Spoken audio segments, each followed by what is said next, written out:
House Darklyn of Duskendale is technically an extinct noble house which once ruled the town of Duskendale and the surrounding lands in the Crownlands for centuries before their downfall and ruin. Their keep was the ancient Dun Fort, at the top of a hill that overlooked the town of Duskendale below. It is speculated that the fort was first built atop the hill, with the town of Duskendale growing around it, much like how King's Landing would spawn from the shadow of the Aegon fort centuries later. Lords of House Darklyn are now extinct as a result of the Defiance of Duskendale, although related branches of the family such as the Drakes, Darkwoods, Dargoods, all still live in the town, and by all accounts are quite numerous.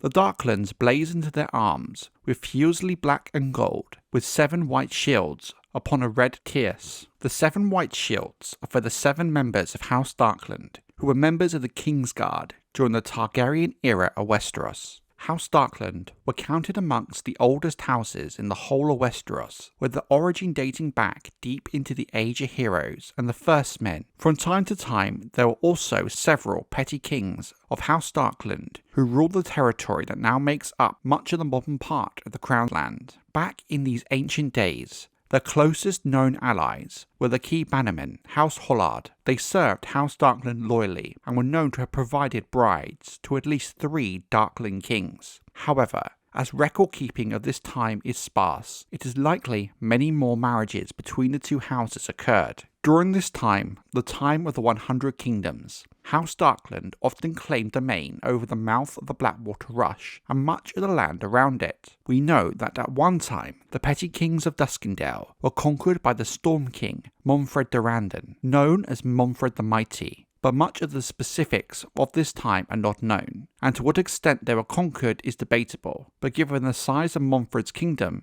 at its peak, suggests the Blackwater Rush and Duskendale itself and the lands beyond were under Durrandon rule. During the Andal invasion of Westeros, the Darklyns forced Torrhagen Bar Aemon to flee from the northern shore of the Blackwater to Massey's Hook, even after their small realm was slowly swallowed up by larger Andal kingdoms. The Darklyns' power sometimes reached as far as Cracklaw Point. During Aegon's conquest, being so close to where Aegon had landed at the mouth of the Blackwater Rush, House Darklyn and Duskendale were among the first lords to face Aegon Targaryen, at this time not knowing his true, full power. Aegon and his bastard half-brother, Aerys Baratheon, defeated the Darklyns of Duskendale and the Mootons of Maidenpool in Aegon's real first test during the Conquest. In aftermath of their defeat to the Dragonlords, the Darklyns bent the knee to House Targaryen and served their new king as the Lords of Duskendale. After the formation of the Kingsguard, instigated by Visenya Targaryen in 10 AC, Sir Robin Darklyn, named Dark Robin, was among the first 7 knights chosen to join the White Cloaks. In total, 7 Darklyns eventually did join the Kingsguard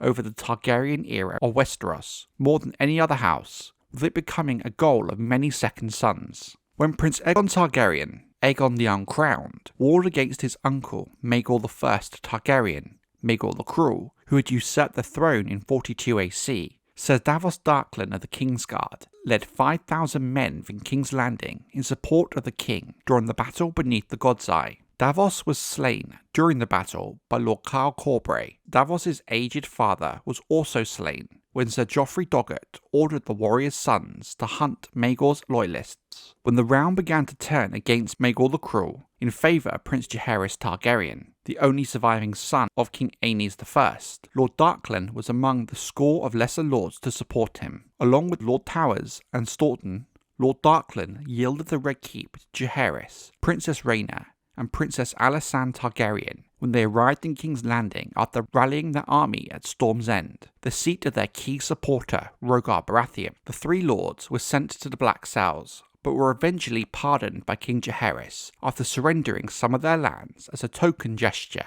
Jonquil Drake, known as the Scarlet Shadow, was a bastard daughter of Lord Darklyn.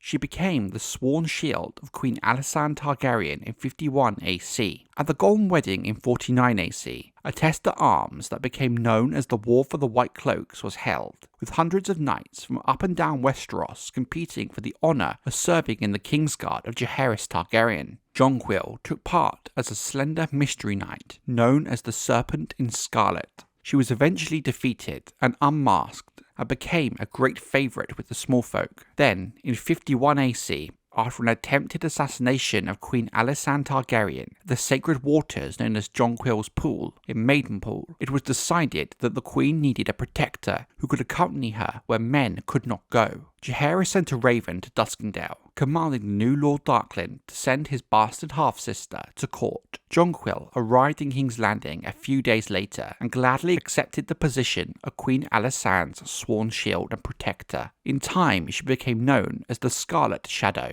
so closely did she guard her queen. Jonquil travelled everywhere with the queen. In 54 AC, she accompanied Alysanne to Oldtown upon Dragonback, as the king and queen attended the selection of the new High Septon. She also followed Alysanne on her royal progress of the north in 58 AC, where she is said to have duelled a captive wildling woman at a tourney in White Harbour. She also kept a watchful eye on the more difficult daughters of the queen, namely Princess Sarah Targaryen, in the wake of her many scandals. In 84 AC, the young princess was confined to her room, only to later attempt an escape to the Dragon Pit. The king confined Sarah to a tower cell, with Jonquil standing guard day and night, even when she was in the privy. When King Jaehaerys faced one of Sarah's lovers, Braxton Beesbury, in trial by combat, Jonquil ensured Sarah watched from the window of her cell as her father slew him with Blackfyre, the Sword of Kings. Sir Steffon Darklyn was a member of the Kingsguard of King Viserys I Targaryen. When the Dance of the Dragons broke out,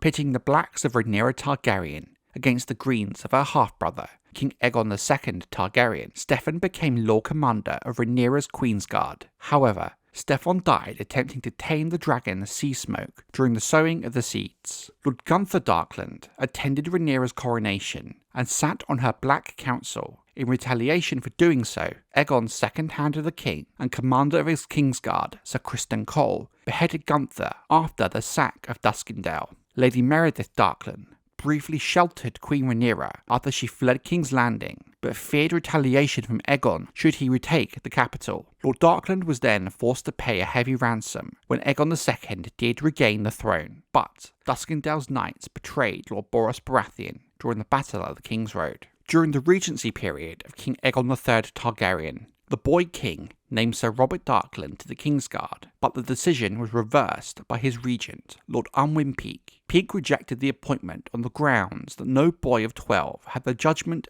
to decide such a weighty matter himself. Sir Marsden Waters was then confirmed as Lord Commander of the White Cloaks. The king did protest the dismissal of the Kingsguard knights he had appointed, saying the men had served for life, but Lord Peake replied that it's only when they had been properly appointed. During the short-lived Second Blackfyre Rebellion, when Brendan Rivers, Bloodraven, Hand of the King of Aerys II, marched on White Walls to quash the rebellion of Daemon Blackfyre II, Lord Darklyn was among the lords who came in support. House Targaryen remained loyal and on good terms with the Iron Throne and House Targaryen for many years, but that all ended suddenly with the Defiance of Duskendale in 277 AC, an event that has been attributed partly to have caused the madness of King Aerys II Targaryen, thus forever changing the path of history in Westeros. Lord Dennis Darklyn desired a charter granting Duskendale greater autonomy from the Iron Throne, but the request was denied by Lord Tywin Lannister,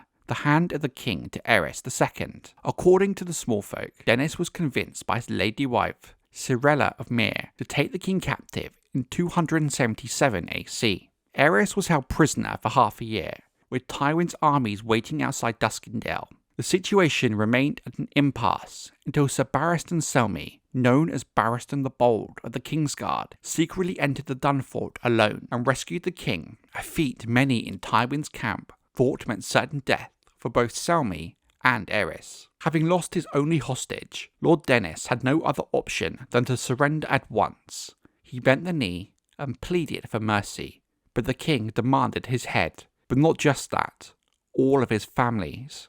Lady Cyrella, called the Lace Serpent for the supposed poison of her words, was burned alive after having her tongue and female parts torn out. House Hollard, which had served House Darklyn during the Defiance and had a close relationship with their lord, had their lands taken, their castle torn down, and also its members executed. Only young Dontos Hollard was spared.